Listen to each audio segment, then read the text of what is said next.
Muy buenas tardes. Como responsable de la Delegación de Cultura del Ayuntamiento de San Roque, quiero daros la bienvenida a esta conferencia de la 39ª edición de los cursos de verano de la Universidad de Cádiz en San Roque. Voy a proceder a presentar la mesa. A mi derecha, Jesús Verdú, director general de Relaciones Institucionales de la Universidad de Cádiz en Algeciras. Y a mi izquierda, Jorge Luis Tizón García, psiquiatra, psicólogo y neurólogo. Muchas gracias por aceptar nuestra invitación.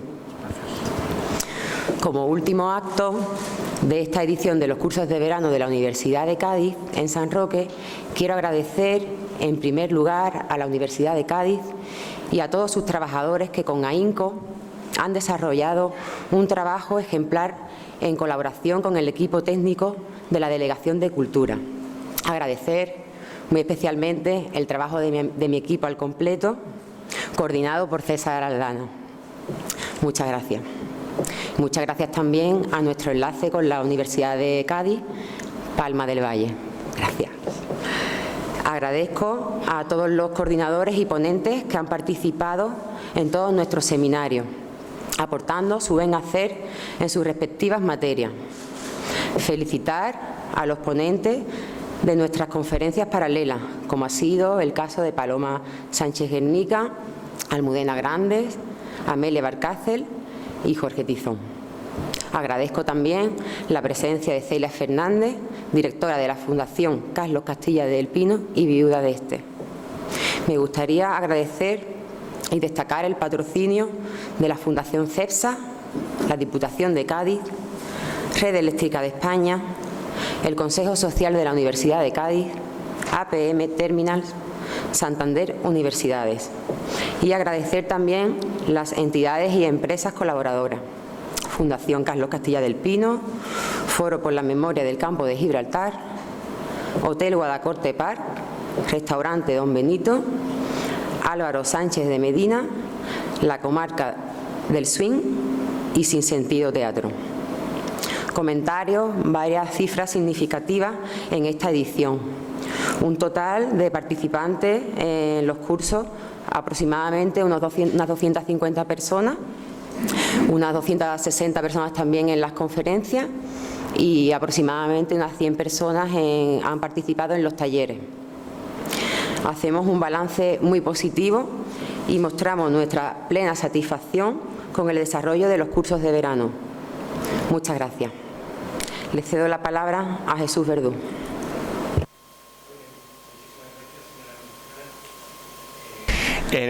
Y con actividades de un enorme interés. Así que muchísimas gracias por el esfuerzo de organizar un año más estos cursos de verano de la mano de la Universidad de Cádiz. Hoy, como actividad de cierre, como conferencia de clausura, tenemos el inmenso privilegio de contar con una persona de un bagaje ciertamente abrumador. Debo confesar que me ha sido incluso difícil seleccionar las palabras de presentación del doctor Jorge Tizón. Es una excelencia en su campo y de la información que he buscado he querido subrayar que es un autor, un clínico cuya obra ha influido en varias generaciones de clínicos. Claro, ciertamente es una obra muy larga, muy prolija, en el que en una breve presentación de reseña de su currículum solamente se puede seleccionar, pero simplemente el número de publicaciones, 33 libros publicados, del que me permito destacar Pérdida, Pena y Duelo, Psicopatología del Poder, psicopatología basada en la relación, alrededor de 300 artículos científicos, algo más de 200 capítulos de libros en obras colectivas, nos ponen en una presencia de una figura de un enorme prestigio. Es, como ha señalado antes, psiquiatra, psicoanalista, además de psicólogo y neurólogo. Ya simplemente estas cualificaciones profesionales abruman en cualquier presentación. Debo destacar también que ha sido director de varias unidades de salud mental en Barcelona. Ha impartido docencia en varias universidades, en la Universidad de Salamanca, donde creo que se formó originariamente, también en la Autónoma de Barcelona, en la Escuela Universitaria de Trabajo Social de la Universidad de Barcelona, en la Ramon Llull, etc.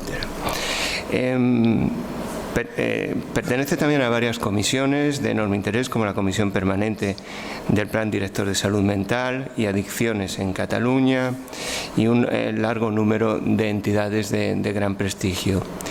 Sus campos de trabajo fundamentales, el estudio y la atención en situaciones de pérdida afectiva y duelo, como el título del libro que he reseñado anteriormente.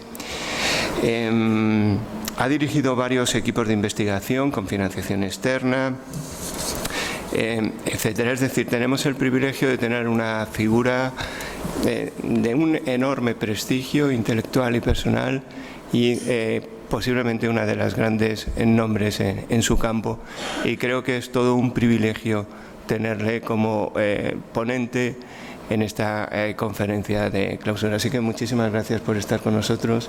Tiene entonces la palabra don Jorge Tizón.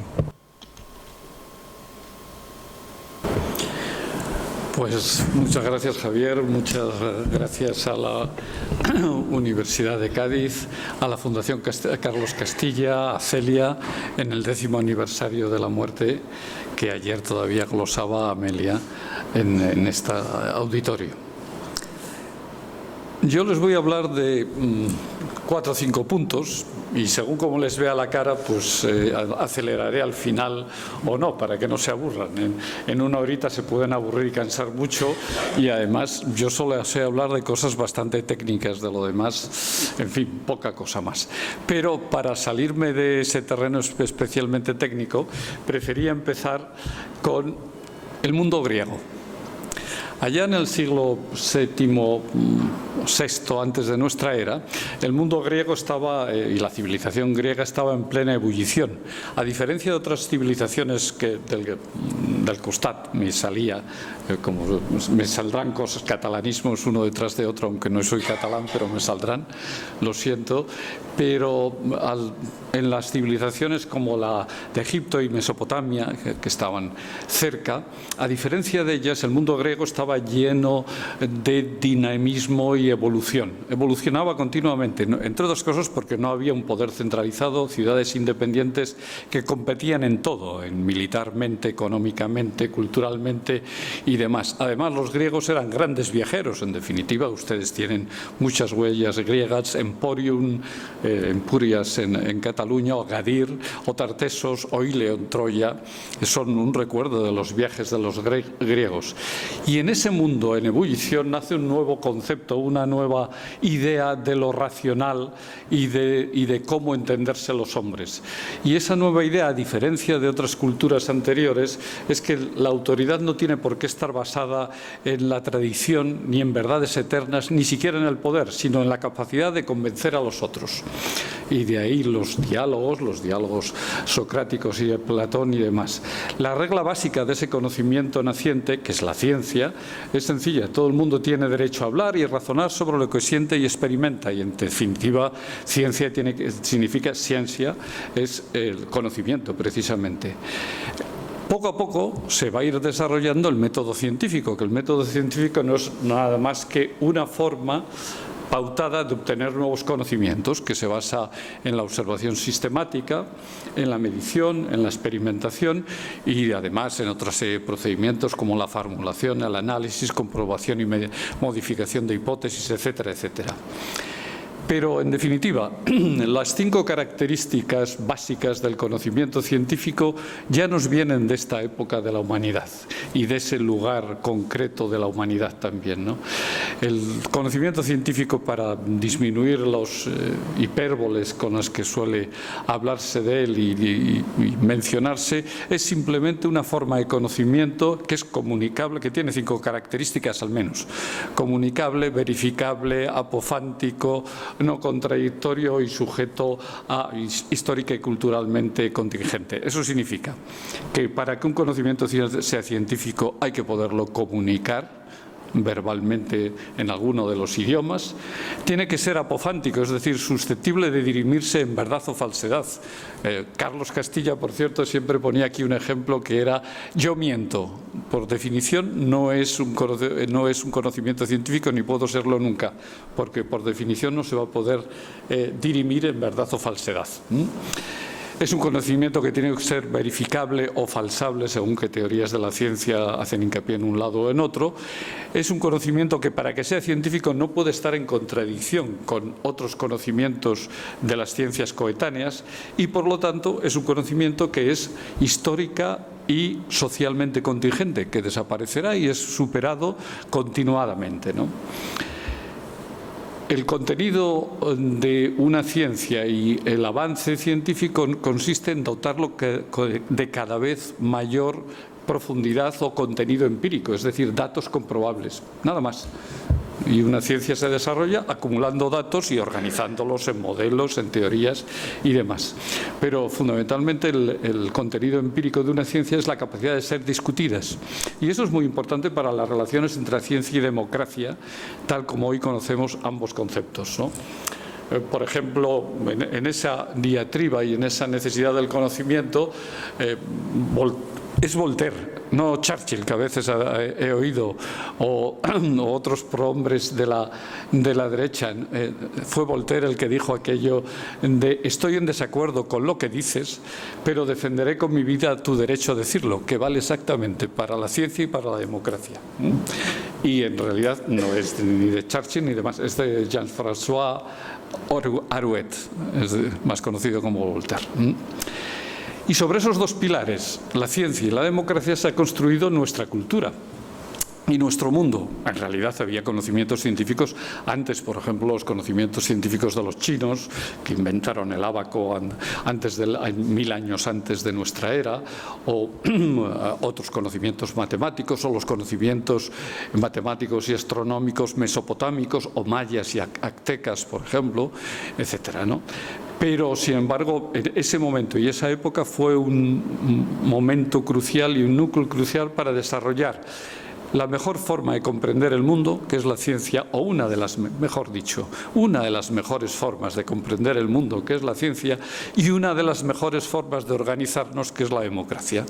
Aproximadamente tienen que ver con esa época, y ambos formas de conocimiento y de organización interurbana se apoyan en unos elementos que son comunes, que es la solidaridad, el respeto del contrincante y, por lo tanto, la vinculación y las emociones vinculatorias, la tolerancia, la capacidad de debate, la racionalidad, el respeto que decíamos por el contrincante y las minorías, los procesos de aprendizaje, la búsqueda de síntesis o integraciones. Ambos formas de organizar el conocimiento por un lado y la sociedad por otro tienen en común todo eso, es decir, tienen en común que se basan en la relación, en las emociones primigenias de los seres humanos, adecuadamente desarrolladas en conocimiento digital, racional, como quieran ustedes llamarlo. Esto va muy en contra de todas las ideas de la verdad y la búsqueda de la verdad, porque, en definitiva, tanto en un campo como en el otro, va a predominar la tesis contextualista o relacional del conocimiento, es decir, la verdad o la verosimilitud, para ser más modestos, está en el intercambio, en la relación, no en las certezas, en los libros sagrados o en los textos o en los principios básicos del movimiento nacional o de lo que ustedes quieran, ¿no?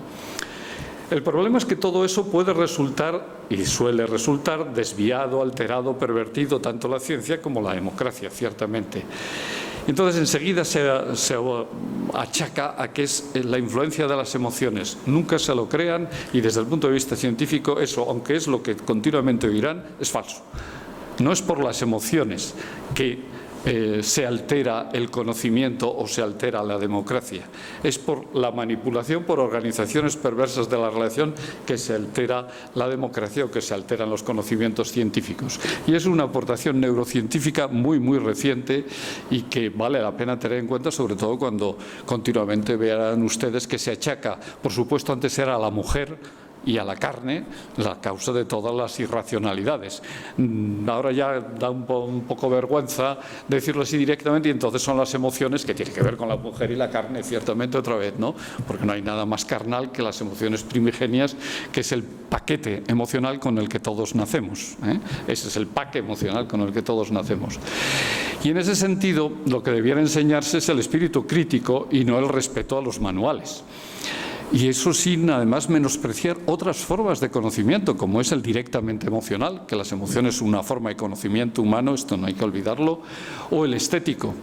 Y en ese sentido las catedrales góticas tienen el mismo o tan gran valor emocional e intelectual como los Principia de Newton, o el Otelo de Shakespeare, o el Don Quijote de Cervantes, la biología molecular, o el concierto número 3 para piano y orquesta de Rachmaninoff, si ustedes quieren poner una cosa poderosa de estética poderosa también. Y por ejemplo, también el arte degenerado, que ahora nos lo van a poner de moda otra vez, la idea del arte degenerado, ¿eh? El arte degenerado, que es como los nazis calificaron a determinadas formas de arte que no les gustaban a ellos. Estamos ya al borde de empezar a hablar con otras palabras, pero del arte degenerado, ¿no? Que significa no aceptar estas otras formas de conocimiento artístico, estético, que son perfectamente compatibles con, o deberían serlo, con la racional científica, ¿no? La aportación europea, como la aportación budista o con la aportación zen, es que un mundo compartido y solidario donde el diálogo y la discusión se impongan es el mundo que nos permite crecer más. Esa es una aportación cultural básica. Entre otras cosas porque, desde el punto de vista científico, no podemos hablar de que exista un mundo real. Eso que decimos, la realidad y el mundo real, pues no, miren, el mundo no es nunca lo que creemos, porque el mundo cambia ante nuestros ojos y cambia con nuestros ojos. Cuando miramos una cosa, cambia el mundo. Ese es el principio de indeterminación de Heisenberg o la teoría especial de la relatividad de Einstein. Y bueno, lo último que he leído no hace mucho, hace unos días, es que los científicos poscuánticos están poniendo en duda la existencia del tiempo, porque el tiempo no es más que una variable de las relaciones entre los objetos, con lo cual ya nos quedamos con que o nos ponemos de acuerdo entre nosotros, o eso por no existir ni existe ese mundo real que nos dicen.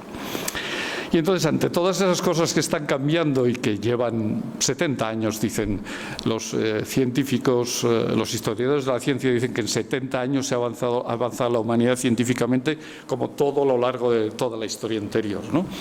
Estamos en un cambio ya no de paradigma, un cambio de civilización en general. Y ante eso una respuesta es el fundamentalismo, segundo punto del que quería hablarles hoy. ¿En qué consiste el fundamentalismo?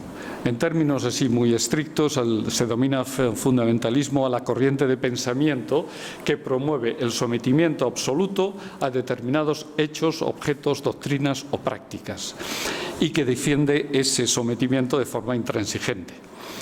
En realidad el fundamentalismo tiene que ver con, el fundamentalismo en las últimas versiones, para ser más exacto, tiene que ver con todo este renacimiento del literalismo bíblico norteamericano a principios del siglo XX y del intento, y ese es el fundamentalismo que me ha quedado como más definido, que tiene que ver con el intento de algunos, incluso universitarios. Ya saben ustedes que hay un 30% de universidades norteamericanas donde no se puede enseñar la teoría de la evolución, por poner un ejemplo, ¿no? Porque va en contra de la infalibilidad de la Biblia. Ahí tienen ustedes un fundamentalismo religioso que es el literalismo bíblico. En el idioma español ya está admitido la idea, el concepto, la palabra fundamentalismo, aunque la idea anterior, creo que desde el 2000 o 2001 está admitido fundamentalismo, aunque el término anterior era muy exacto, que era el integrismo, y era el término que se manejaba antes.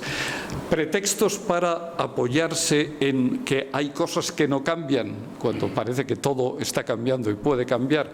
Hay una serie de pretextos y los típicos son al menos 5 grupos de pretextos que les voy a enumerar rápidamente. Uno son pretextos ideológicos.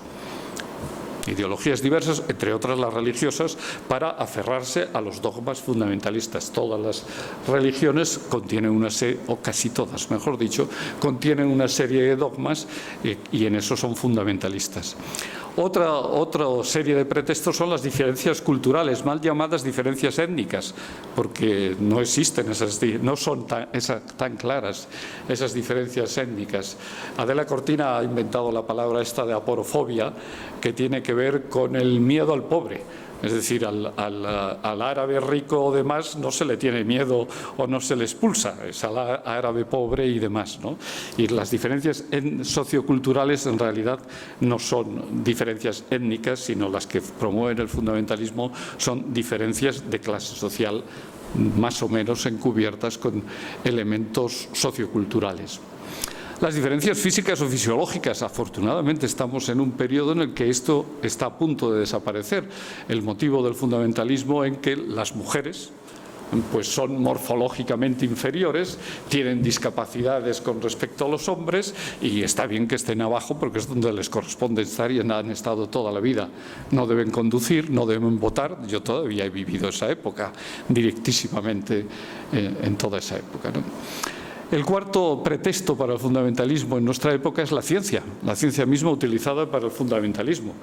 Por ejemplo, ustedes tal vez les lleguen muy de lejos, pero hoy en día hay una invasión en determinadas facultades, más de psicología y medicina que en otras, ¿no?, de un estilo de fundamentalismo que consiste en que hay un tipo de estudios científicos que son los que valen y el resto de los estudios no valen o son menospreciados, ¿no? El tipo de estudios. Eso es un fundamentalismo que está haciendo mucho daño, aunque se apoya en una realidad básica, que es los estudios basados en la evidencia, que son bien necesarios. O el desprecio por la teoría, que se ha puesto de moda, que estábamos hablando antes.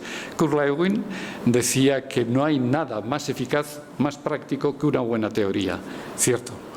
Cierto. Y por ejemplo, esto hace no mucho tiempo me lo explicaban cuando me enseñaban los diques del Mar del Norte, que han ganado para Holanda en los Países Bajos una parte del territorio absolutamente desproporcionada, y partieron de una teoría y luego aplicado con unos principios técnicos, ¿no?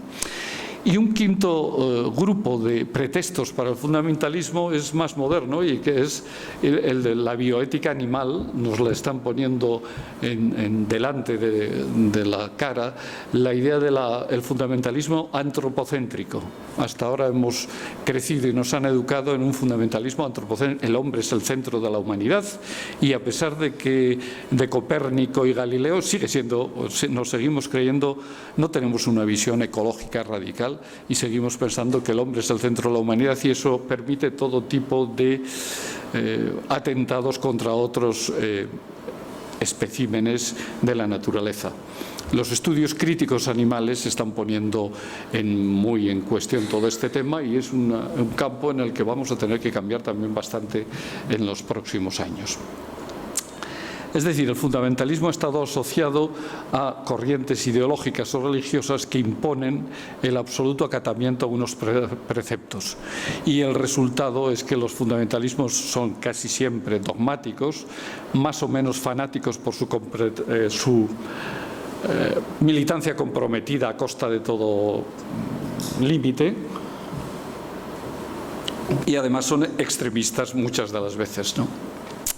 En cuanto a fundamentalismos religiosos, que son los más estudiados o los más típicos, nunca se olviden ustedes que no solo es el fundamentalismo árabe, ahí en realidad se aplicó la idea, el término fundamentalismo tiene que ver con el cristianismo presbiteriano norteamericano, o los evangelistas. Hay fundamentalismos evangelistas, mormones, católicos, judaicos, islámicos, hinduistas, etcétera. En todas esas religiones hay o a nivel político hay fundamentalismo. Por ejemplo, Mi lucha, Mein Kampf de Adolf Hitler es el fundamento del nazismo, o los principios del movimiento nacional durante largos años fueron el fundamento de todo el país y de toda la organización.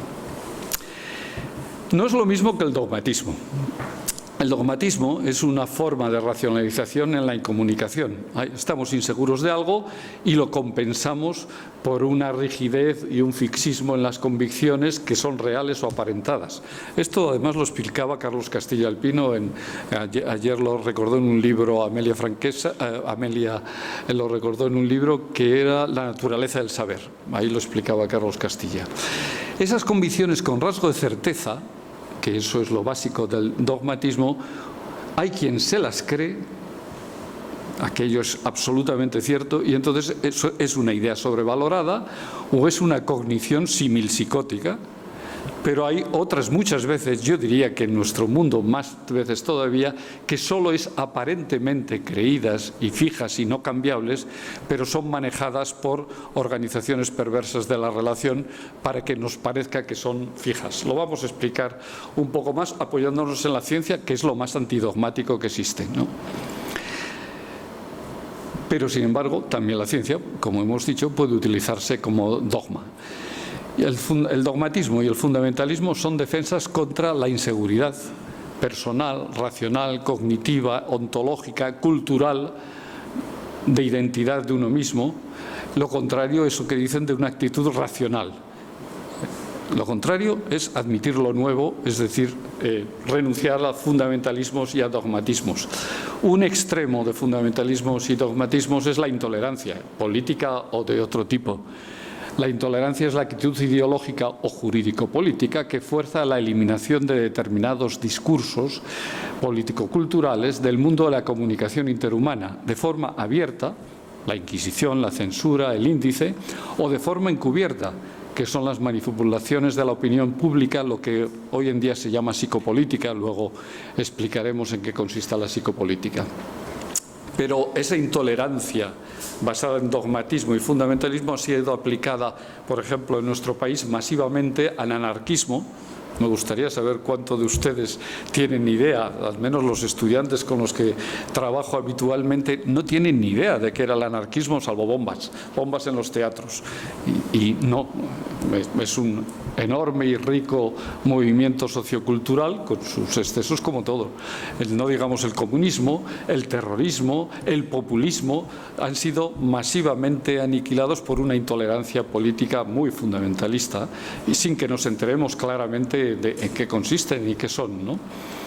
El más peligroso de todos esos fundamentalismos y de esa intolerancia es el autoritarismo autoimpuesto por el pensamiento único, neoliberal o de otro tipo, el que ya hay métodos científicos para conseguir en proporciones muy amplias de la población este acatamiento interno al pensamiento único, ya no solo externo, acatamiento interno.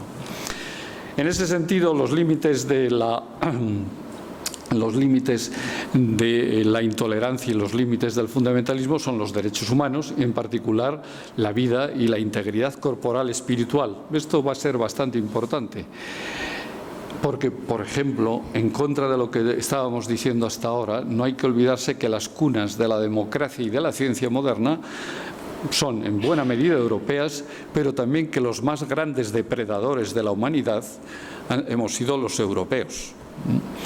Es decir, las dos guerras mundiales organizadas por los pueblos europeos y los pueblos probablemente más cultos de su tiempo se han llevado por delante 100 millones de personas, y esto somos los europeos los responsables todavía de esa realidad. O un tema que ayer me lo sugirieron en una discusión, cuando ustedes les hablan de la ablación del clítoris, la clitoridectomía, que es algo claramente a perseguir y a eliminar, porque es un atentado a la integridad corporal, que es en lo que derivan siempre la utilización de las organizaciones perversas, en los atentados a la integridad corporal o mental. Pues bien, ustedes probablemente no saben que la clitoridectomía fue aplicada en Europa y los Estados Unidos a unas 40.000 mujeres. ¿A que no? Ha quedado barrido por la historia esta realidad como la realidad de que se interviniera neuroquirúrgicamente con un cortahielos por la cavidad transorbital directamente a más de 100.000 personas. En este caso no ha quedado ocluida porque una de las tías del presidente Kennedy había quedado así de dañada por estas intervenciones, que ese es el dogmatismo científico.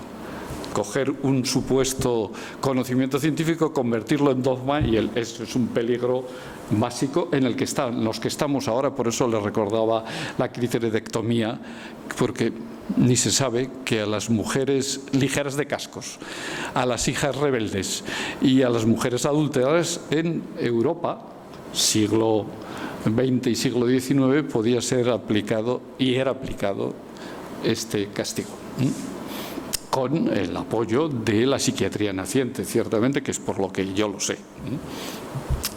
Y además, para colmo de relación entre ciencia y democracia, sabemos que ambas progresan a través de revoluciones, tanto las revoluciones científicas como las revoluciones democráticas, ¿no? Bueno, de hecho hay una idea de que el término revolución viene del título que Copérnico le puso a su libro famoso De Revolutionibus Orbium Coelestium, que era de las revoluciones de los cuerpos celestes, en el que intentaba explicar que en realidad los problemas que él observaba en el perihelio de Mercurio, del planeta Mercurio, tenían que ver con que el paradigma del que la Tierra era el centro del universo era un paradigma falso y que había que cambiarlo de arriba abajo. Y eso le costó, a algunos les costó la vida, a otros tuvieron el tiempo de escapar y otros fueron listos y dijeron aquello de "y sin embargo se mueve", pero lo digo en voz baja y me retiro, que ese fue Galileo, ¿no? O dice la leyenda que fue Galileo, ¿no? Entonces, entramos ya en la psicopatología, que es mi campo más específico. ¿Y por qué tenemos que entrar a la psicopatología? Porque las bases para el fundamentalismo y el dogmatismo están sobre todo en emociones primigenias, en el miedo, la inseguridad grupal, personal o social. Podemos estudiar las bases emocionales y cognitivas del fundamentalismo y de la intolerancia a nivel individual, a nivel microgrupal y a nivel macrogrupal, es decir, social. A ver a qué nos da tiempo y a ver, mirándoles las caras, cuando se aburren. Y según cuando se aburren, veremos. Los remedios contra la ansiedad o contra las emociones desbordantes en la especie humana no son muchos. Tenemos un pack emocional muy potente con el que nacemos todos. No es aquello de que nos hacen muy temerosos. No. Todos nacemos miedosos, todos nacemos iracundos, todos nacemos deseosos, todos nacemos con las 7 emociones primigenias que hoy dicen los neurocientíficos, ¿no? Y esto, que tiene traducciones muy directas, significa que, abandonado a sus propias emociones, un ser humano en desarrollo es un muerto y es una persona que sufre muchísimo. Basta con ver ustedes cuando los niños comienzan a caminar y ir al parque. Fíjense ustedes, lo pueden ver en cualquier parque, en cualquier momento, la marcha en estrella de los niños, lo que yo llamo marcha en estrella, es decir, están al lado de mamá y se alejan hasta un determinado punto, vuelven la vista y según lo que haya en la vista o según lo que encuentren delante, vuelven hacia el portaaviones madre. Y luego otra vez se separan y luego otra vez vuelven y luego otra vez se separan. Ahí que está rigiendo una emoción básica que es la indagación y varias otras emociones, entre otras el miedo. El miedo y una emoción básica que se olvida, que es la ruptura del apego, de la vinculación con la madre. Al menos esas tres emociones son básicas en eso que pueden ver ustedes todos los días en todos los parques. Y gracias a eso nos separamos, gracias a eso en muchos niveles, nos separamos de los padres y nos separamos de nuestras figuras de apego en general. Pero son tan potentes, están tan marcadas biológicamente, es decir, nacemos con ese pack tan marcado y tan potente, que las defensas contra ellos son muy pocas en la especie y no siempre son triunfantes. Las más excesivas de todas, las menos adaptativas de todas, las que nos separan más de los demás y de la realidad externa, son lo que llamamos los mecanismos de defensa psicóticos. Para ponerles ejemplos, la escisión excesiva, aquello no existe. Y hacemos como que no existe. Este niño es un accidentado. Si hace como que aquello no existe. O la negación, no hay ningún peligro. Más o menos introyectada, hecha carne la negación. Eso es un sistema de defendernos cuando no tenemos sistemas mejores. O la idealización, somos tan poderosos, tenemos tan gran poder que... En fin, eso también, esos son los mecanismos de defensa psicóticos, los que nos defendemos de las emociones con sistemas que son poco adaptativos, ¿no? Y entonces, ¿en qué consiste la psicopatología? La psicopatología, como ustedes habrán oído, es la disciplina de lo normal y lo patológico. En realidad habrán oído más que la psicopatología es la disciplina de las enfermedades mentales. Habría que ser más cuidadoso y habría que decir que es la disciplina que define cuándo los seres humanos necesitan ayuda porque sus funciones psicológicas están gravemente alteradas. Esa sería una definición más exacta, pero en definitiva, ¿qué es lo que define lo normal y lo no normal o lo patológico?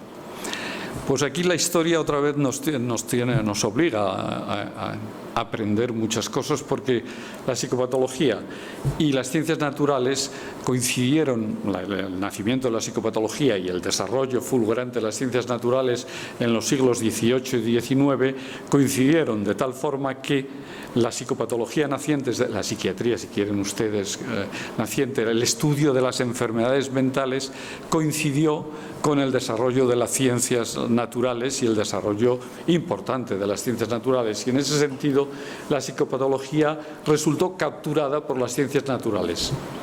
Y por eso, hoy en día, seguimos una idea de la psicopatología, que en estos momentos está cambiando como otras tantas cosas en nuestro mundo, que tiene que ver con algo que pasó hace 2 siglos y que interesadamente se está manteniendo de forma artificial y dañina para la población.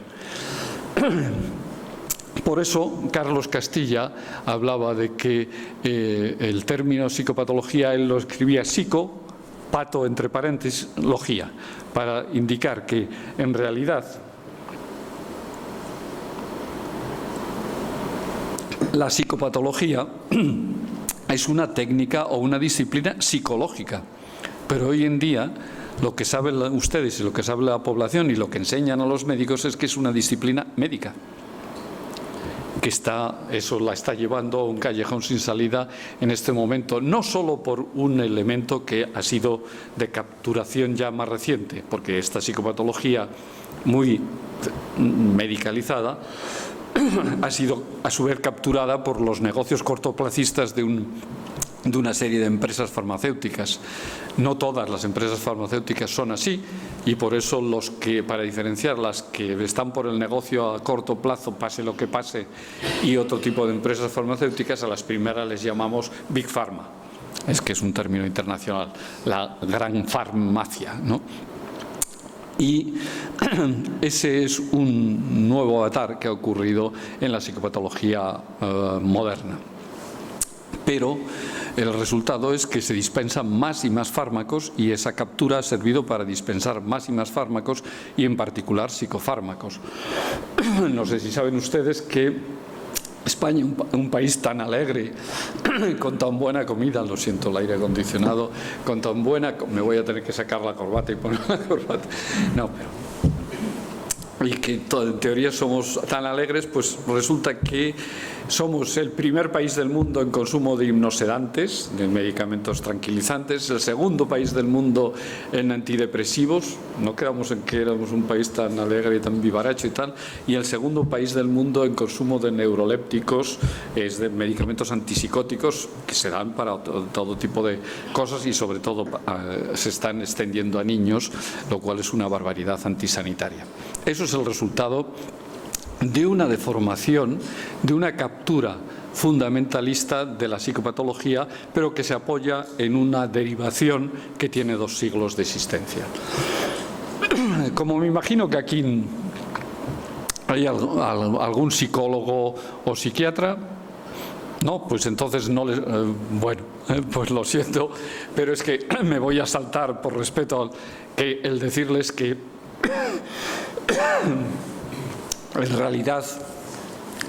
en realidad hay otras orientaciones de la psicopatología hoy en día, no solo la psicopatología basada en la relación en la que yo estoy metido, sino en otra serie de orientaciones, al menos 5, pero que no les voy a aburrir con ellas, que lo sepan ustedes, que esto que les estoy diciendo no lo pienso yo solo, sino que lo pensamos un buen número, con diversidad, porque crear lo nuevo es más difícil que discutirlo, que quedarse con lo viejo, y en lo nuevo hay más diferencias de opinión, como estamos viviendo en estos días en este país, por ejemplo, ¿no? Crear lo nuevo es bastante difícil y trae muchas discusiones y trae muchas diatribas. Y eso es lo que está pasando en la psicopatología, y hay una psicopatología establecida y firme y clara, que es la psicopatología biocomercial, y hay otros cuatro formas de psicopatología que, si quieren ustedes, luego les explicaré. Pero lo que nos interesa sobre todo es esa idea de que poder definir qué es lo normal y lo patológico. Para la psicopatología biocomercial, la psicopatología y la psiquiatría que ustedes conocen, por influencia de las ciencias naturales, hacen una clasificación de las conductas, y entonces tú te mueves mucho, tú además pierdes la atención, tú además hablas mucho de sentimientos. 3 características, pues tienes un diagnóstico. Esto es si ustedes piensan en aquella clasificación botánica de lanceoladas, uninervias, palminervias y demás de las hojas, ¿no? Recuerden ustedes que esa es la aplicación que ha llevado a la clasificación psiquiátrica dominante, que en estos momentos tiene 374 supuestas enfermedades, que los médicos de otras especialidades nos dicen: ¿y dónde vais con esas 374 enfermedades diversas? Es que no son enfermedades, primero, y además muchas de ellas están inventadas no siempre a beneficio de la industria, a veces a beneficio de los grupos de poder universitarios y demás, ¿no? Y entonces, si no podemos admitir la idea de las ciencias naturales de que, según las características externas, estos son normales y estos son patológicos, ¿qué es lo que puede definir qué es lo normal y lo patológico, ¿no? Hasta ahora había unos consensos científicos, se decían: estos señores que cumplen estas características padecen este trastorno. Yo suelo poner un ejemplo de tu alma está pasando a mi cuerpo en este momento. Si yo pensara esto y lo dijera aquí, en fin, ¿qué pensarían ustedes de mí? 400 millones de personas lo piensan así en el mundo.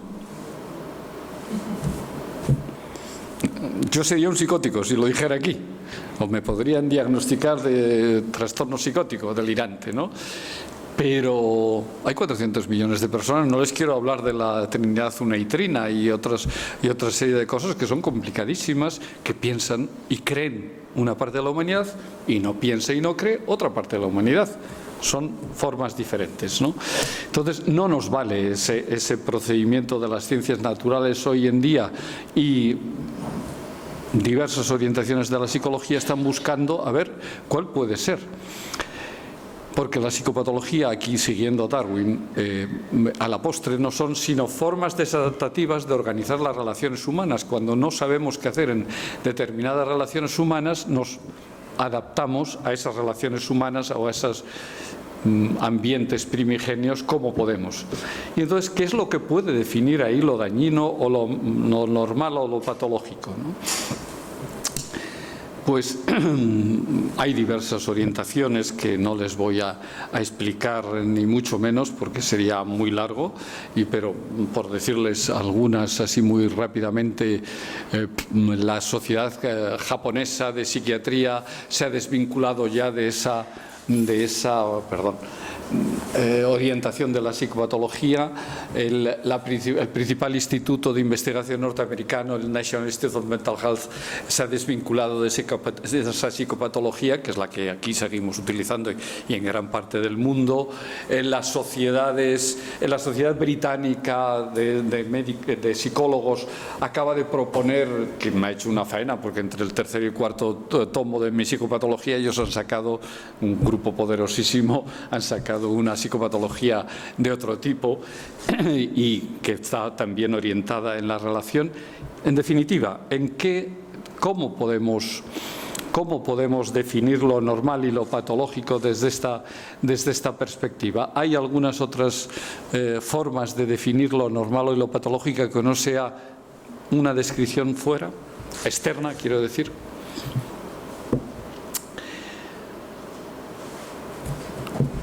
Uno de los impulsos para replantearme todo esto fue fijarme en la prensa desde hace unos años. Si ustedes se fijan en la prensa, encontrarán que está llena de términos psicológicos. Psicologismo barato muchas veces, pero para no hablar de política o de economía, entonces se habla de psicologismo barato. Y perversión es una palabra que está en la prensa de todos los días. Se habla de perversión de los valores, de la ética, de los fines, de los objetivos, de la democracia, de los sistemas informáticos, de los partidos políticos, de los sistemas sociales, de los valores democráticos. En fin, si quieren sigo, pero en cualquier periódico de todos los días, de cualquier día o de cualquier semana van a encontrar ustedes la palabra perversión. Bueno, pues perversión ha desaparecido hace unos decenios del lenguaje psicopatológico. Y es la palabra que más se usa para decir qué mal están y qué podridos están estas personas, estos sistemas, esas ideas, ¿no? Y además, otro problema grave de la psicopatología es que a este señor que dice yo llevo unas medallas porque me las dieron el FBI en una conspiración que tal y que no sé qué, a este le cae un diagnóstico rápidamente de psicosis, pero una persona como Hitler, Eichmann, Franco, Pinochet, Stalin, Johnson, no les cae ningún diagnóstico psiquiátrico. Son personas normales. Todos ellos son causantes de millones de muertos, son personas normales. Es decir, tendremos que empezar a replantearnos está bastante replanteada la psicopatología desde una perspectiva diferente, y ahí la organización perversa de la relación es muy importante. Y lo que estamos descubriendo es que hay unos psicólogos y psiquiatras que hablan de que la humanidad está pasando de un periodo esquizoparanoide, ojo por ojo y diente por diente, a un periodo más neurótico, más de negociación y demás, y que tiene mucho que ver con el cristianismo y la revolución del cristianismo de ama a tu prójimo como a ti mismo. Todo es toda una revolución. Pero tal vez eso es demasiado optimista todavía. Lo que se ha desarrollado en estos últimos decenios es la psicopolítica. Hay dos concepciones de la psicopolítica, ya que estamos aquí. Hay una concepción de la psicopolítica que es la de Byung-Chul Han, que es un filósofo coreano establecido en Berlín, que piensa que hoy en día el sistema político, a diferencia de como pensaba Foucault, que se mantiene por la biopolítica, es decir, la amenaza física y carnal, se mantiene sobre todo porque ya nos adaptamos a unos valores y a unos principios neoliberales o tardocapitalistas que ya nos entren y que hay sistemas psicológicos, científicos para que nos entren. Esa es la idea de la psicopolítica de Byung-Chul Han. Yo creo que estamos todavía, al menos en nuestro país, no sé, en Berlín, creo que tampoco, pero en fin, estamos en un momento anterior, es decir, en que hay que entender por psicopolítica también la capacidad que tienen algunos think tank, grupos de pensadores organizados en determinadas organizaciones universitarias y no universitarias, parauniversitarias, de conducir la opinión pública, y que este es un campo de la psicología social que se ha desarrollado enormemente, no tenemos ni idea hasta qué extremo, ¿no? Y que, por ejemplo, ustedes no deben saber, porque se ha empleado masivamente, que Johnson y Stuart o algo por el estilo son dos jefes de psicología norteamericanos que inventaron los procedimientos de tortura de la CIA y que están condenados. ¿Le han visto en algún periódico o red en este país? Están condenados, fueron condenados y no cumplirán condena por haber ganado 74 millones de dólares con la bromita de las formas de tortura. Psicólogos. Psicólogos. Hay equipos potentes de psicólogos y psicólogos sociales trabajando en la conducción de la opinión pública y de la opinión publicada, ¿no? Fíjense ustedes que cada vez que hay una noticia política importante salen las encuestas, que pocas veces se dice qué empresas las hacen y con qué fines las hacen, y con qué principios las hacen. Principios muy pocos, ¿no? Eso es lo que algunos hemos empezado a revitalizar, a recoger de la organización perversa de la relación. La organización perversa de la relación es una organización de la relación basada en penetrar en la mente y tal vez en el cuerpo de los demás como forma prioritaria de obtener poder, placer, sedación o equilibrio. Pero sin contar para ello con la colaboración del otro, sino de forma intrusiva, amañada o violenta. Eso es la organización, que la palabra perversa a algunos no nos gusta, pero es la palabra tradicional que se ha usado. Otros preferiríamos hablar de la relación intrusiva, pero cuando nos organizamos así, nuestro objetivo fundamental es entrar en a veces nos organizamos así, pero hay personas que se organizan así la mayor parte de las veces, y hay organizaciones, valga la redundancia, que están basadas en entrar en la mente y tal vez en el cuerpo de los demás para obtener placer, poder, equilibrio o sedación. Y esto es un campo que se está desarrollando enormemente en los últimos tiempos, y que nos ha llevado a replantearnos toda la psicopatología a través de los estudios neurocientíficos de las emociones. Aquello que les decía, nacemos con un pack emocional y depende en qué ambiente crezcamos, va a desviarse en un sentido o en otro. Entonces, ¿a qué le llamamos una organización de la relación? Fíjense ustedes que hay personas que para que les atiendan, dramatizan. Y entonces se caen, se desmayan, tienen dolores corporales, dramatizan. Eso antes se las llamaba histriónicas y eran mujeres, evidentemente, como siempre, ¿no? Pues yo prefiero hablar de organizaciones dramatizadoras para descentrarlo, ¿no? Hay otras personas que se pasan la vida atemorizadas y tienen miedo a cantidad de cosas, sobre todo tienen miedo a las relaciones interpersonales y a otras muchas cosas. Y es una forma de vivir, cuando predomina demasiado, es una forma de vivir y esas personas viven arrinconadas. Hay otras personas que son especialistas en sentimientos, es la organización melancólico-maníaca, que viven tan intensamente la alegría que se dan el batacazo después de la alegría y se hunden en la depresión para volver a momentos eufóricos, etcétera. Hay personas que se dedican a controlar y a organizar toda la vida y todos los detalles de la vida. Es la organización obsesivo-controladora. Hay una desorganización, que es la psicosis, que no llega a organizarse esa persona, y hay una organización que es la organización perversa de la relación, que es insisto en este apartado, aquella forma de organizarse cuando predomina en una persona en los principales momentos de su vida, solo entonces, porque de esos momentos tenemos todos, y que está basado en la penetración en la mente y tal vez en el cuerpo de las otras personas con los fines de obtener placer, poder, equilibrio o sedación, pero sin contar con las otras personas. Evidentemente, cuando ustedes vean o oigan hablar de pederastia, violación, pero también de manipulación de los mass media y demás, están pensando, están viendo ahí la organización perversa de la relación. No sé qué más les podría decir, porque les veo cansados. No, cansados no, pues que es, en fin. Bueno, pues entonces pasamos al fundamentalismo en los grupos grandes. Hemos hablado un poco en las personas concretas, psicopatología, ahora en los grupos grandes.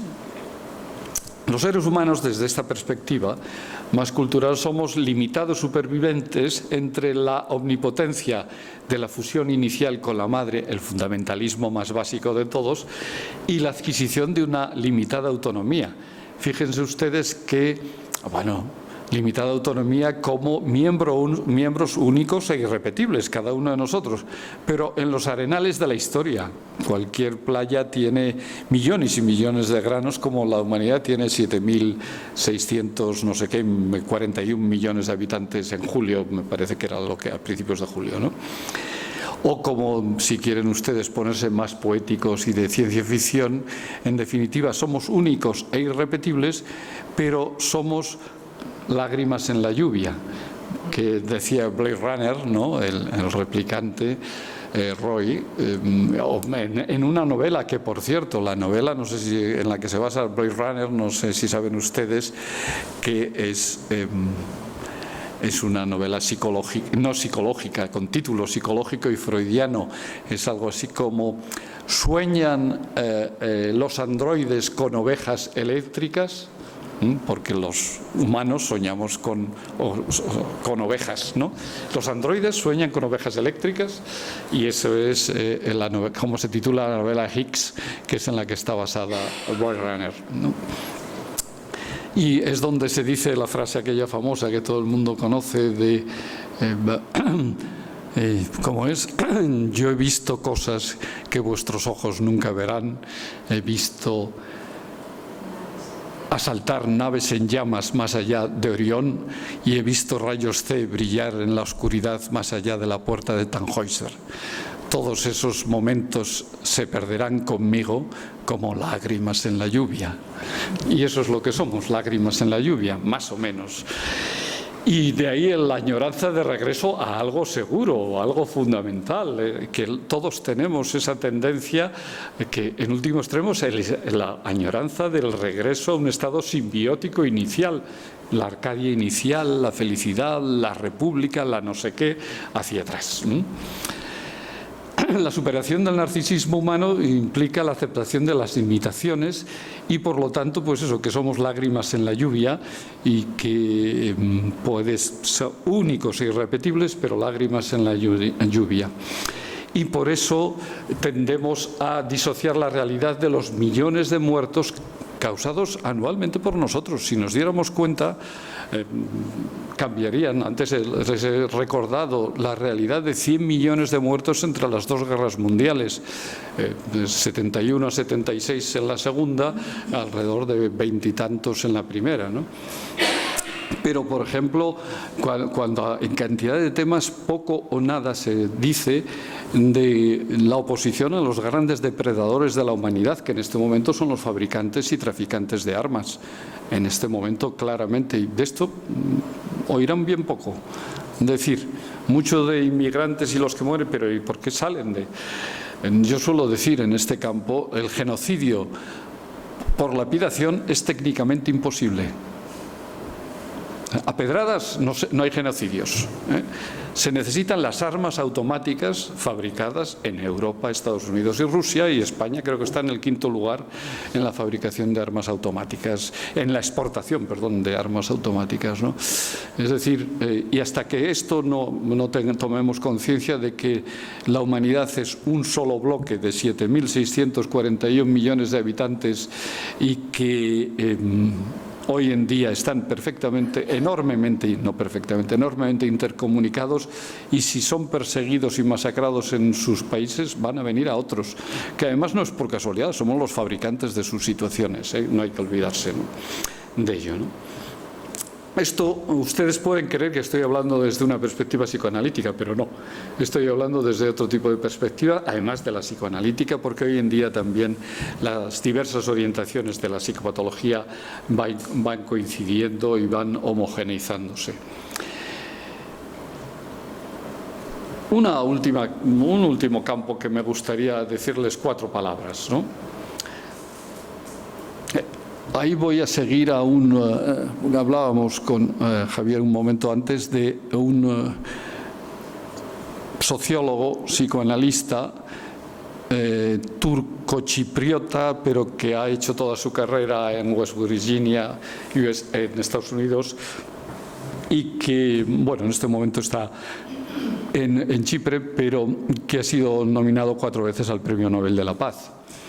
De Bamik Volkan, es como se llama este autor, que ha trabajado al menos en 20 conflictos internacionales intentando aplicar sistemas psicosociales, además de los militares estratégicos y demás, sistemas psicosociales de tolerancia en conflictos como Osetia, en conflictos como Abasia, etcétera, ¿no? En conflictos como el turco-chipriota, sin ir más lejos, ¿no? Y greco-chipriota. Pues de Bamik Volkan acabo de conseguir que le publicaran en castellano 2 libros. Uno se llama Inmigrantes y Refugiados y el otro se llama Diplomacia y Relaciones Internacionales. Él lo que estudia es esto que estamos hablando de los fundamentalismos y de la importancia de estas ideas que en el fondo son emocionales pero desviadas y pervertidas por la organización perversa de las relaciones, y lo estudia en una serie de campos para permitir entender cómo, no sé si ustedes conocieron la Yugoslavia de Tito, algunos sí la conocimos en los tiempos de Tito, ¿no? Quiero decir, y luego la Yugoslavia en los momentos de la guerra, y luego en los momentos de la posguerra, y luego en la actualidad, que ha sido una masacre aquí dentro, en Europa. Aquí dentro esa masacre, y para los que conocimos un poco aquello, ¿cómo se pudieron masacrar tan ferozmente los europeos? Cuando oigan aquello de nunca más o nunca más, no. Siempre más, siempre se puede repetir todo eso si no ponemos los medios adecuados, y los que conocimos esa Yugoslavia lo sabemos bien. Y Bamik Volkan, que al fin y al cabo también trabajó ahí, habla de cómo el mundo emocional e inconsciente es también importante en los pueblos, y habla del duelo transgeneracional. Es decir, que hay duelos o pérdidas que nos vamos transmitiendo de padres a hijos y que van marcando la cultura de determinadas poblaciones, ¿no? Y que a veces esos traumas o duelos son inventados. Bamik Volkan habla de los traumas designados, y se inventan un trauma y todo el pueblo que comulga con aquel trauma fue el que arrasó con el futuro de un país o de una nación, ¿no? Y otra idea de Bamik Volkan es cómo algunos pueblos se quedan encajados en la ideología de la reivindicación o de la queja. Mira lo que me han hecho, y por lo que me han hecho estamos viviendo así, y todo esto puede servir para justificar, es una queja fundamentalista, evidentemente. Y además con un colapso temporal, le llama Bamik Volkan. ¿Por qué? Porque para algunos 1714 parece que fue ayer. Y por 1714, bueno, estamos como estamos en el país, ¿no? O 1492, hay quien lo quiere revivir como si fuera allí y como si fuera aquello que es una reconquista. ¿Mande? Una reconquista. Eso, por cierto, es un buen ejemplo de un trauma designado, de una cosa idealizada. Eso de que fue una reconquista habría que replantearse, y de que el mío Cid fuera otra cosa que un señor mercenario y demás, habría que replanteárselo, ¿no? Además, un elemento muy importante es la reidentificación a través de los líderes. Ya aquí les voy a resumir. Es decir, cuando un pueblo o una cultura está en una crisis social, pasa como el niño que tiene miedo, a otros niveles y demás. Pero eso también influye. Esa es la aportación de Bamik Volkan y de otros hoy en día, ¿no? Y es también lo que pueden explotar los psicólogos sociales al servicio de los think tank, ¿no? Cuando uno tiene miedo, entonces necesita identificarse con alguien, y ese es un líder. Ese es un líder. Y hay dos tipos de líderes.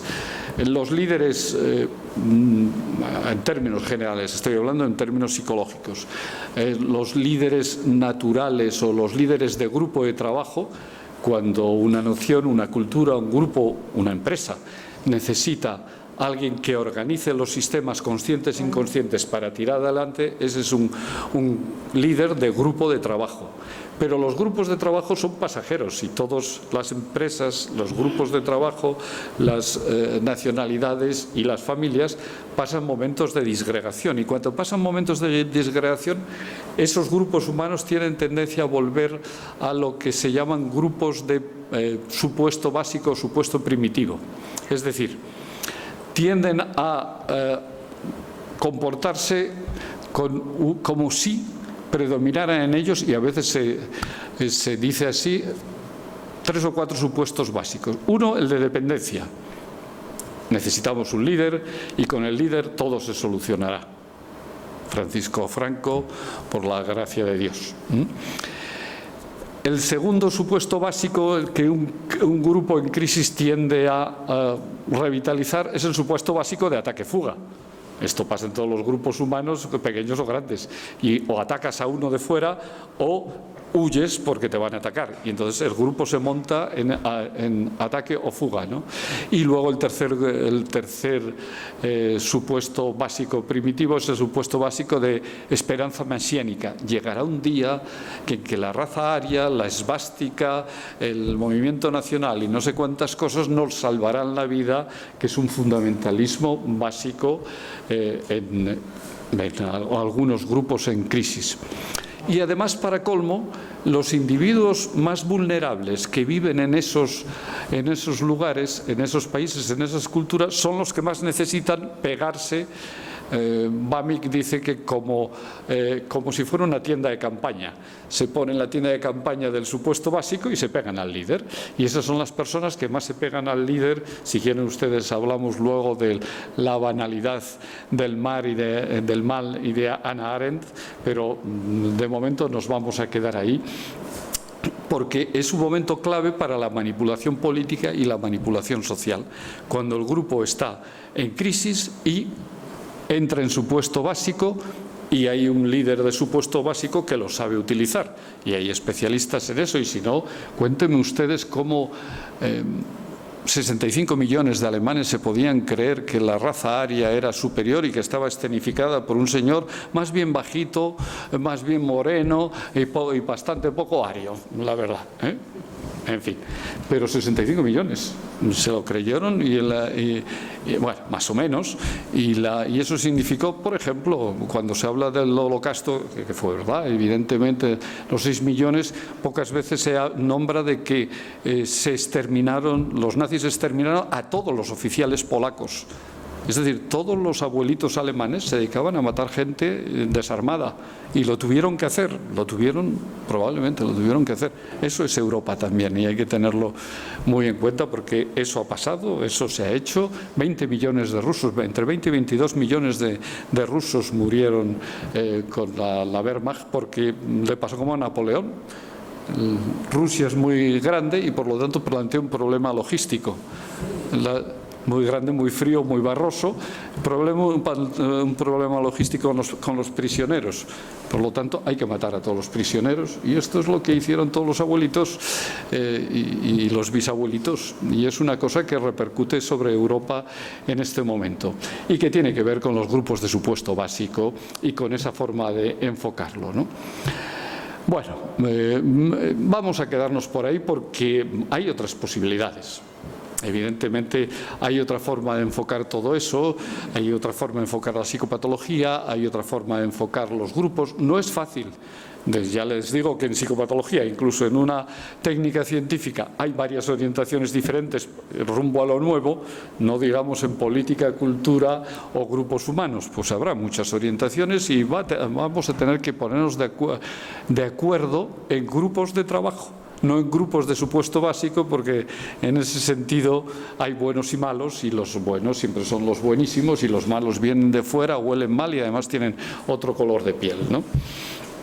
Es decir, para colmo, además en este país hemos vivido una burbuja, un duelo no elaborado por la guerra civil y la revolución anterior, un grave duelo no elaborado y que ha permitido y que ha facilitado que en poquísimos decenios una democracia naciente se pudiera corromper con tan gran velocidad, porque ha creado todo tipo de burbujas de todos los tipos, ¿no? Pero hay posibilidades, y una posibilidad, o todas las posibilidades, tienen que ver con aquello que habíamos dicho, empezar a plantearse la psicopatología a nivel global y la cultura a nivel global. Ya no podemos decir aquello, el que piensa que las almas transmigran es un delirante. Pues no, es un señor que tiene otra religión.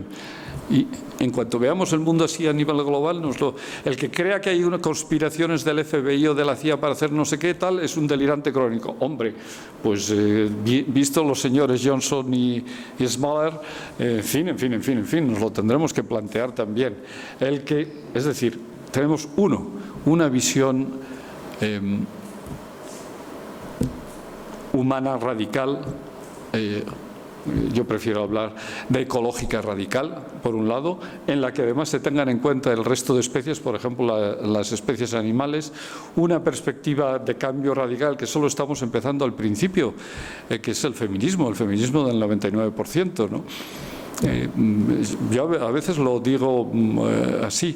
Ustedes se dan cuenta que solo en un pequeño país, en unas pequeñas zonas del mundo, en unas determinadas culturas, por primera vez en la historia, una mujer puede decidir entre ser creativa con los hijos y ser creativa de otra forma.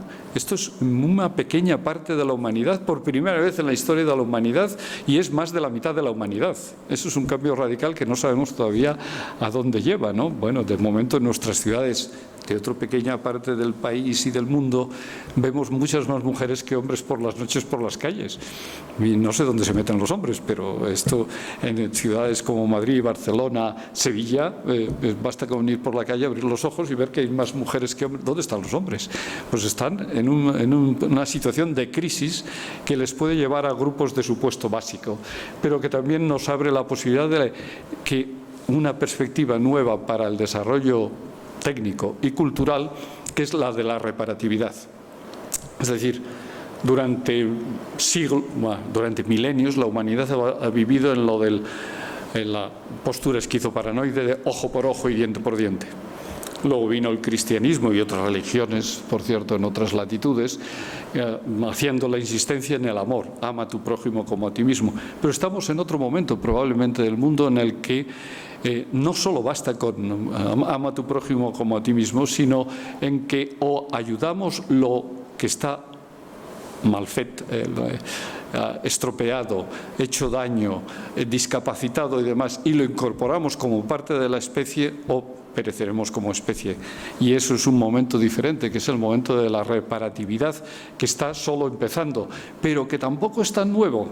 Y esto sí que, para terminar, esta idea de la reparatividad, cuando yo la intento resumir de forma emocional, pues normalmente, y lo verán en alguno de mis libros que lo he puesto ya, al menos en 2 libros he puesto poemas de Félix Grande, que es hijo adoptivo de San Roque, un gran poeta andaluz, hijo adoptivo de San Roque, que murió en el 14, creo, hace poquito tiempo.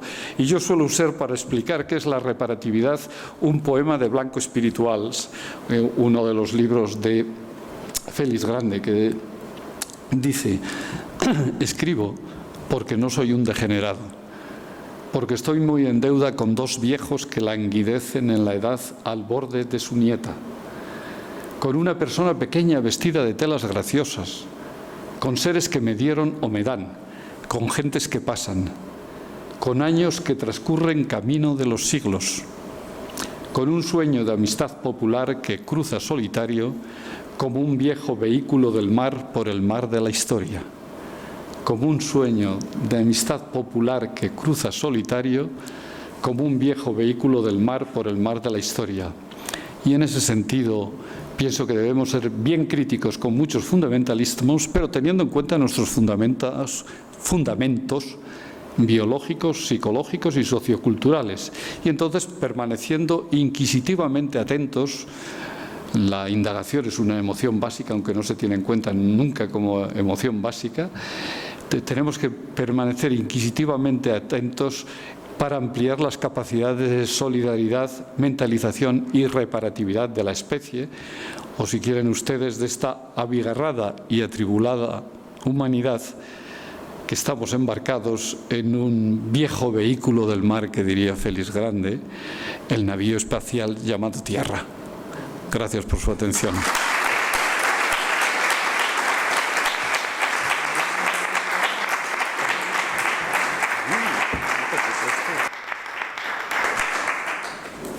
Vamos a abrir un turno de palabra.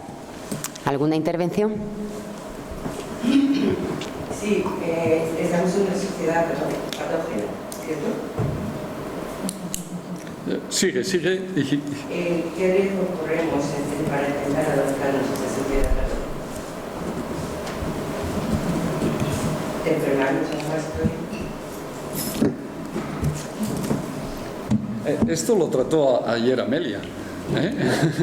Esto lo trató ayer aquí Amelia y dijo una cosa que yo coincido en términos generales con ella, que es que la postura antipsiquiátrica, es decir, una postura de la psicopatología de los años 68, 70, 70 y tantos, del siglo pasado, yo ya trabajaba para entonces, diría que es así, que es una sociedad enferma y que por lo tanto adaptarnos a una sociedad enferma lo único que produce es Más enfermedad. más trastornos, por no usar el término enfermedad. Pero yo diría, aunque en aquel tiempo tal vez dije otras cosas, hace todos esos decenios, pero yo diría, en el momento actual yo diría que toda sociedad, unas más y otras menos, tienen elementos a superar y que en general hay diversas formas de enfrentarse a esos elementos a superar. Y que a nivel individual y a nivel microfamiliar eso repercute y hace que haya organizaciones familiares, microsociales e individuales inadecuadas para enfrentarse a esas adversidades o a esas situaciones, ¿no? Por ponerles un ejemplo muy brutal. Hasta hace muy poco no se podía hablar en este mundo, en nuestro país, de los abusos sexuales en la infancia. Ahora llenan los periódicos también, es otro campo, porque ahora se trata de los malos son muy malos, los buenos somos buenos. Pues no, tampoco es así, ¿eh? Que conste que esto comenzamos a introducirlo, la importancia de los abusos sexuales en la infancia, la generalización, la abundancia, por un lado, y la importancia que tienen, que es una forma de adaptarse a una microsociedad enferma, y el chico o la chica intenta tirar adelante como pueden. Mal, si son sistemáticos y reiterados, ¿no? Tiran mal, pero intentan adaptarse. Hay formas de adaptación que son muy patológicas, es decir, muy dañinas, porque dificultan su desarrollo y dificultan el desarrollo de los demás, y esa es la idea básica de la psicopatología. Gracias por ayudarme a perfilarla otra vez más. ¿Qué es lo normal y lo patológico? Lo patológico es lo que dificulta el desarrollo individual o social solidario. Claro, eso vincula la psicopatología con la ética, pero es que toda psicopatología está vinculada con la ética. Entonces, incluso en esas situaciones, por ejemplo, el que ha puesto a nivel internacional, ha dado relevancia a los estudios sobre el abuso sexual, es un amigo neozelandés, se llama John Reed. Le he hecho publicar también 2 libros en castellano, están publicados por él. Abusado sexualmente en la infancia. Y ha adoptado una postura que ayuda enormemente, porque es que además los psiquiatras y psicólogos de este país no teníamos ni idea de esto ni sabíamos cómo explorarlo. Un artículo de John Reed se titula ¿Cómo y cuándo explorar los abusos sexuales? Porque lo hemos discutido muchas veces y él dice que nosotros no sabemos, y es verdad que no sabemos, pero no solo en España, en gran parte del mundo. Eso es adaptarse creativamente a una adversidad que es brutal. Mientras que hay otras personas, por ponerles un ejemplo, y Carlos Castilla contaba algunos de estos casos y todos hemos tenido personas de estas, sobre todo mujeres que a los 40 y tantos años hacían una depresión rara la primera vez en su vida e intentaban suicidarse. Y que se intentaban suicidar, y con suicidios serios. ¿Cómo puede ser esto? Ni se nos ocurría pensar en los abusos sexuales ni en la violencia de género, ¿no? Venía la psicopatología tradicional que nos decía tonterías y barbaridades, que es las que nos enseñaban, y que no, desde el punto de vista actual, hoy lo primero que tenemos que pensar en una mujer que a los 40 y tantos hace una depresión y un intento de suicidio y no ha tenido nunca antes, eso es lo primero que tenemos que pensar, o en una adolescente o en un adolescente. Les estoy hablando de un caso en el que tuve que participar desgraciadamente también para mí, que había hecho 7 intentos de suicidio, un adolescente de 14 años.